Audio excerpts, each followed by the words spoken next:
Sir तो आप लोग अभी बैठ के सोचेंगे कि क्या करना है या क्या नहीं करना है, दूसरी तरफ वकला जो है वो एहतजाज कर रहे हैं। अगर आज पॉलिटिकल पार्टीज उनको ज्वाइन कर लेती तो ज्यादा दबाव पड़ जाता। 2007 में भी तब्दीली ऐसे ही आई थी। देखिए दबाव किस पे पड़ता है?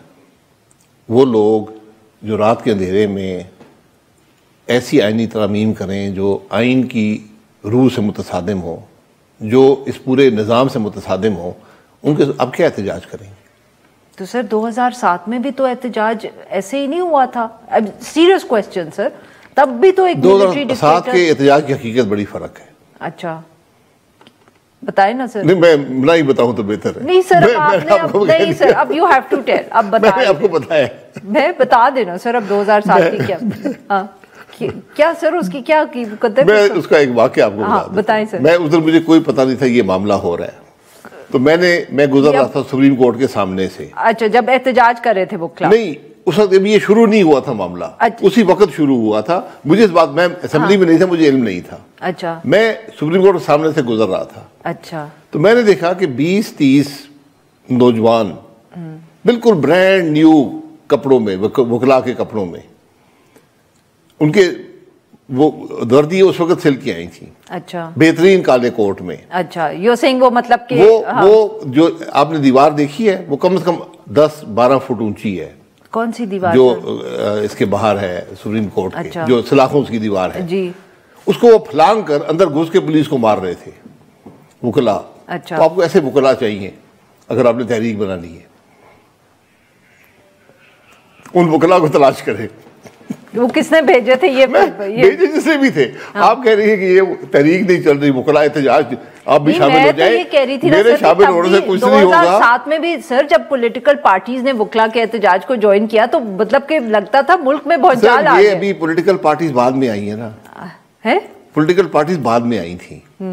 ये मैं उसकी बात की इब्तिदा बिल्कुल अपने आंखों से क्या कहते हैं उसको, चश्मदीद गवाह। क्या ख्याल है आपका, किसने भेजे थे वो वकला? मुझे नहीं पता, वकला थे ना, ब्रांड न्यू कपड़े उनके, और वो 10-12 फुट की दीवार फलांगते थे जैसे मैं और आप कोई 1 फुट की सीढ़ी पे चढ़ते। सर आप तो 10-12 फुट की फलांग सकते, मेरे लिए मसला शायद किसी वक्त में, लेकिन अब मुमकिन नहीं है। तो सर आप बेसिकली कह रहे हैं कि वकला तहरीक जो थी वो जेन्युइन नहीं थी, तो आप लोगों ने भी तो फिर एक नॉन जेन्युइन मूवमेंट को तब ज्वाइन कर लिया। मैंने नहीं किया, यकीन करें मैंने उस सर अब ये तो कोई बात नहीं, आपकी पार्टी ने तो ज्वाइन किया। पार्टी ने बेशक ज्वाइन किया हो, लेकिन मैंने पहले दिन कह दिया था ये तहरीक बिल्कुल अवामी तहरीक नहीं है, यहाँ मकसद कुछ और, मकसद सामने आ गया क्या था। तो सर ठीक है ना, फिर मतलब कि डिक्टेटरशिप तो वो वकला और थे, वहाँ मकसद और था।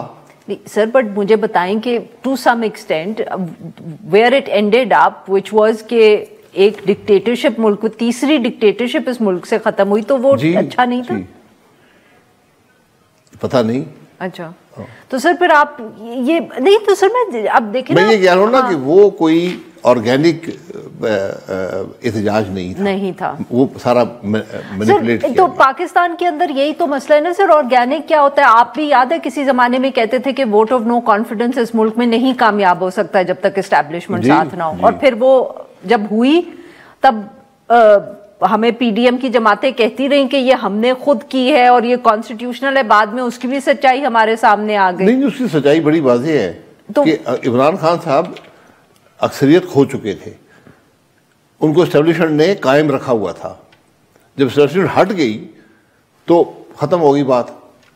तो अब तो उन्होंने एस्टेब्लिशमेंट को मदद नहीं की, सिर्फ मदद ये की कि उन्होंने रोका नहीं। सर अब आप वैसे तो ना के ना, एस्टेब्लिशमेंट ने मदद नहीं की, सारी वो पार्टीज उनको बताया गया आप इधर जाए अब उधर गए, रोका नहीं गया ना, वो पहले ही तैयार थे, वो पहले ही जान छुड़ाना चाहते थे। सर नहीं सर, आपकी पीएमएलएन और पीपीपी की शायद और बात हो, बट एमक्यूएम या बाप को तो बताया गया ना कि कहाँ जाना है। अब आप मतलब बताया गया कि आप नहीं, हम आपको कुछ नहीं कहेंगे अगर आप नहीं। सर इतना भी सिंपल नहीं था। अब हूं तुसी जाती कर रहे हो, मतलब कि मैंने बिल्कुल सारी चीज आप उनको छोड़ दें। मैं आपको बताता हूँ 21 एमएनए पीटीआई के तो मेरे साथ राब्ते में थे, हमसे कोई आगे का वादा कर दें, हम अब इसके टिकट पे इलेक्शन, पीटीआई के टिकट पे इलेक्शन नहीं लड़ सकते। कितने घाटे का उन्होंने सौदा किया सर।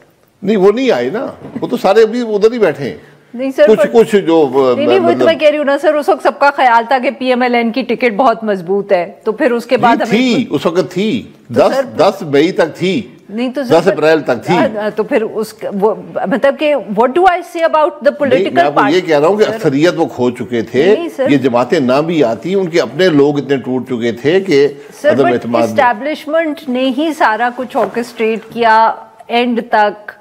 और बात ये है कि मैं ये कैसे यकीन कर लूं, मुझे जो चीज समझ नहीं आती वो ये नहीं आती कि इतनी मैच्योर पॉलिटिकल पार्टीज को ये नजर नहीं आ रहा था कि इलेक्शंस में आगे इनके साथ क्या होगा, इस तरह की पॉलिसीज या इस वक्त हुकूमत संभाल के। इलेक्शन तो बाद में आए ना, पहले तो अदम एतमाद हुआ। अदम एतमाद में ये कह रहा हूँ कि एस्टेब्लिशमेंट ने, जहां तक मेरी नॉलेज है, किसी को रोका नहीं कि तुम ना जाओ। उससे पहले रोका था। देखिए बाजवा साहब खुद कह चुके हैं कि हमने नंबर्स पूरे करके दिए थे जब एतमाद का वोट लिया था इमरान खान साहब ने, तो हमने नंबर्स पूरे किए थे। वो भी कह चुके हैं, इमरान खान साहब भी इसका एतराफ। जी तो सर अब भी नंबर्स वही पूरे करते हैं, नई बात क्या है, मतलब कि पुरानी बात क्या है, अब भी तो नंबर्स। ये कह रहा हूँ ना, तो जिस दिन नंबर पूरे करने छोड़ दिए तो हुकूमत नहीं रहेगी। हाँ तो वही तो सर, उसी पे तो आ रही थी ना। बट अगर आप लोग भी तो धक्का थोड़ा सा दे सकते हैं ना एहतजाज करके। हमारे धक्के से कोई फर्क नहीं पड़ता। अच्छा हाँ। तो आपका ख्याल है कि अब 26वीं आईनी तरमीम चलने दें, यूं ही चलने दें? बिकॉज जी वो जब वक्त आएगा तो रिवर्स हो जाएगी। कौन रिवर्स करेगा सर? कौन सा वक्त आएगा? जब भी मुल्क में जमहूरियत आई। तुसी तो ना करने वाली गल्लां कर रहे हो। नहीं ना, ऐसे ही होता है, इसमें थोड़ा वक्त लगता है। खराबी जो आप पैदा करते हैं उसको दूर करने में काफी वक्त लगता है। कितना वक्त लगेगा सर इस दफे आपके ख्याल में? सर ये तरमीम, जितने आप जज बनाएंगे ना इस तरमीम के तहत और प्रमोशनें करेंगे, उनका टाइम फ्रेम देख लें, 20 साल से ज्यादा इस तरमीम का असर रहेगा मुल्क पे। जी सर, ये तो मतलब तो बस फिर भुगतते नहीं। 20 साल पता नहीं सर हम गुजारा करेंगे नहीं, लेकिन असर रहेगा ना। अगर आपने आज गलत जज बना दिए, आपने प्रमोशंस गलत कर दी, आपने बेंच गलत बना दिए, तो वो तो 20 साल तक तो ये जजेस भी सब लोग यहीं पे रहेंगे। फिर जो फैसले करेंगे उनके असरात कब तक मुल्क पे होंगे? जी बिल्कुल जी। तो अभी तक ये चीजें पहले सोचनी चाहिए। अच्छा सर ये बताएं कि जो ये भी आपको उस तहरीक से का तोहफा था कि कौन सी तहरीक का? तो सर उतने तोहफे उस तहरीक के और उसके बाद भी हमें मिले। मैं let's not go into the past. Sir ये जो IMF का सर अब मिशन आया, वो अब चीफ जस्टिस साहब और चीफ इलेक्शन कमिश्नर से भी मुलाकात करेंगे। How do you see this? ये गैर मामूली बात है, लेकिन ये उनके मैंडेट से बाहर नहीं है। उनका मैंडेट ये है कि क्या मुल्क सही चल रहा है कि ये मुल्क कर्जे वापस कर सकेगा। सर उसका जुडिशरी से, इलेक्शन कमीशन से क्या ताल्लुक?